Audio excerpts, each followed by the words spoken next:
alignment, I gotta commend my boys. Good job.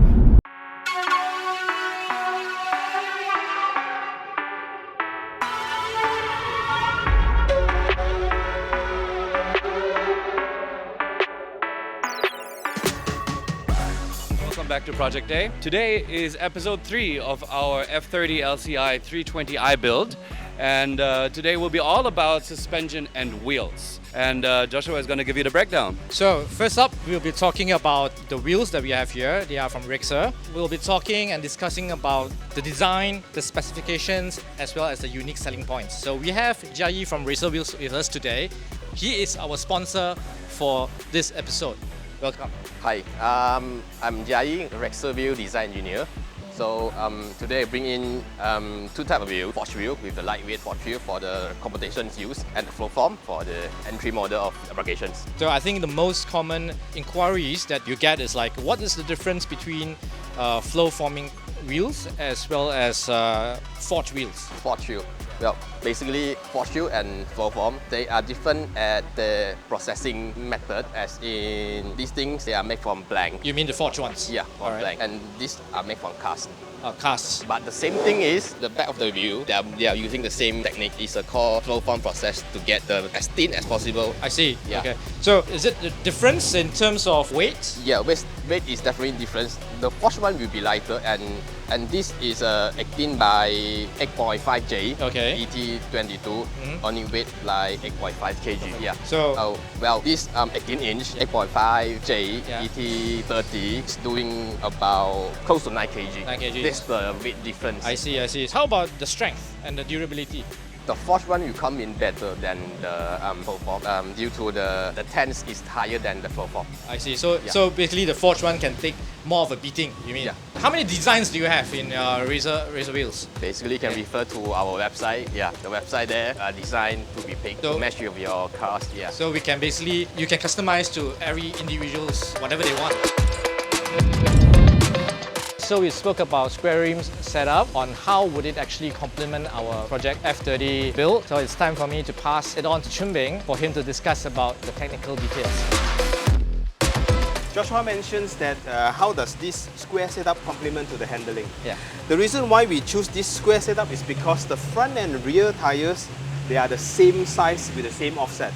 Normally on an F30, you have a wider rear, smaller front to give you a good turn in, but yet it doesn't give you the snappy feeling of a rear wheel drive. So that's why, in order to give a better handling throughout the whole corner, we choose a square setup. Then the next we will talk about the suspension. The suspension is our house brand, and basically I'm from Claw Suspension. I manufacture suspension since 2005. I manufacture for someone else. 20 years, yeah? Yeah. I'm 20 years on the suspension business, and at the moment we already have the brand already established for more than 10 years, and we are still manufacturing for other brands as well. That F30 has been selling a lot, not here, but you see it selling a lot in Thailand. This suspension is paired with front 8 kgs, rear 12 kgs. Can you believe it? 12 kgs. You mean the springs, right? Yes, the springs are Or we 12 call it, kgs or on we the call rear. it 8K front, 12K rear. So a lot of them will think that 12K, are you serious? 12K is a lot. Yeah, I'm serious. A lot doesn't believe. Once they put on the 12K, then we'll realize, oh, so comfortable. It's not actually harsh. It depends on what is inside the suspension. And that is the trade secret. So where does the trade secret come from? This is our company car. We have been constantly developing parts, R&D on the fluids to use and everything. So I would expect this F30 to be handling quite well, that complements with the new tires and rims, and it will be playful if you want it to be, and it won't be sluggish. The original is definitely sluggish because they want it to stay. They don't want people who drive a rear-wheel drive car to be crashing everywhere they go. They don't want the rear to snap everywhere. So that's why they put it staggered as in rear big, front small. So we make it square with the aftermarket suspension to improve the grips and everything. The car will be more fun to drive. So people will ask me, do you have a tagline for it? I would say, yes, I have a tagline. Inspire confidence. Fui, Confidence in cornering.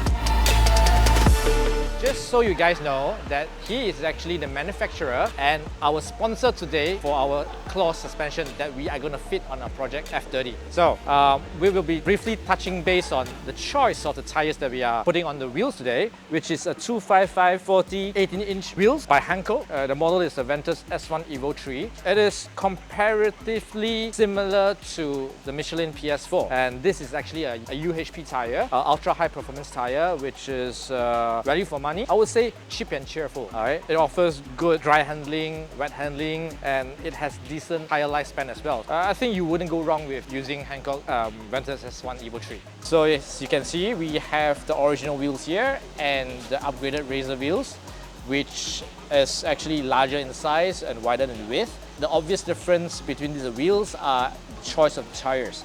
We are using Hankook Ventus S1 Evo 3 for the Raxer wheels, which offer much better dry performance, wet performance, also a decent lifespan for the tires, right? In comparison to the Michelin Primacy that's on the original wheels. So now we're gonna install our closed suspension and fit our Raxer wheels. Let's go.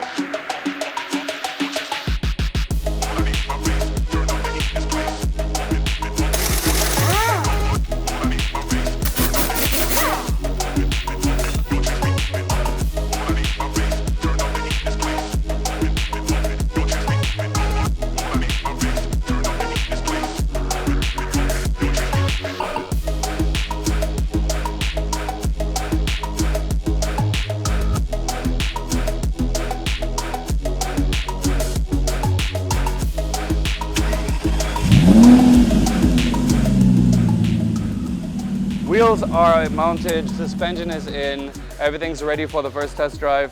The car looks very good. Question is, does it drive very good? Let's see. Alignment, I gotta commend my boys. Good job.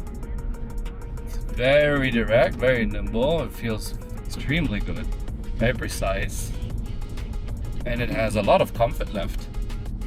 I think it's a good choice of wheel size and tire size. On top of the suspension, of course. Suspension seems to be doing a very good job. Very planted. So when we do a stage 2, what we do is we give it power. So the acceleration is everything that we take care of. But then the next thing will be deceleration and would be handling. This is completely up to the owner. I recommend doing it, but if they say, all I want is more overtaking power and capability, then what can I say? So recommendable always, even on the stock configuration, if you're a sporty driver and you appreciate corners and all that, then of course you want to do something about your suspension, because this is the luxury edition. It's not even the M Sport edition. The luxury edition comes with a trim that gives you a good daily, very comfortable ride with a little bit of sporty reserves. Now this has been actually, I think it does everything a lot better than what it did before from factory. So we have the right tires, the right size of tires that leave enough meat on the tire actually to give a bit of comfort, but they're very grippy, they're extremely grippy. I don't think that we'll ever lose traction on this. And with the suspension, it is super direct. It feels very planted while actually being very comfortable. So this is something that anybody would want. It doesn't feel bumpy, it doesn't feel boaty, it's still comfortable, but you can really chase the car around corners. You feel like the car is not leaning much. If you want to do something against roll, you would have to install anti-roll bars, right? There are anti-roll bars. They're actually an inexpensive upgrade, which I always recommend for people who go trekking, because what you want is you want the car to be as flat and planted on the road as possible. So we have not done this in this case yet, but this is the first impression of the claw suspension and the new tires and rim setup, and it feels very, very good. I mean, I must say, it's really, really nice. I'm impressed. And on top of that, if a customer is the kind of person that likes to drive fast and likes to, chase the car around corners, goes up, does the so-called toge drives, then of course it is recommendable to upgrade the brake system as well. Lest you forget, however, this is a German car. It is made for German Autobahn. It is specified for that, so that means the brake system is dimensioned in the right size for the car to brake They have very strong and very high speeds, like 250 or whatever this car can do. So it has to have the right braking power to provide for the right amount of safety, right? So the brake system is never bad. It is not bad. But they did not build this car for the racetrack. This is what you buy an M3 for. This is absolutely perfect.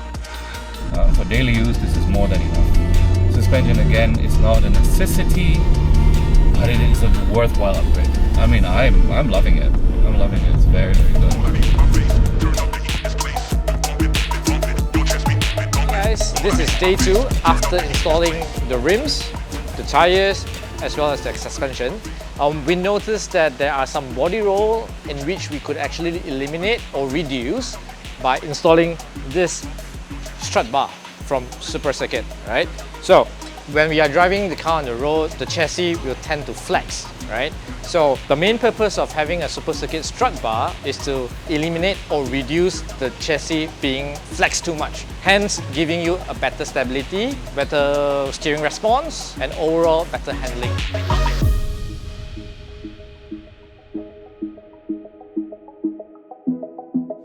As you can see, we're pretty much done with the car. I just test drove the car. It was very, very amazing. I was super impressed at actually what such small modifications could do.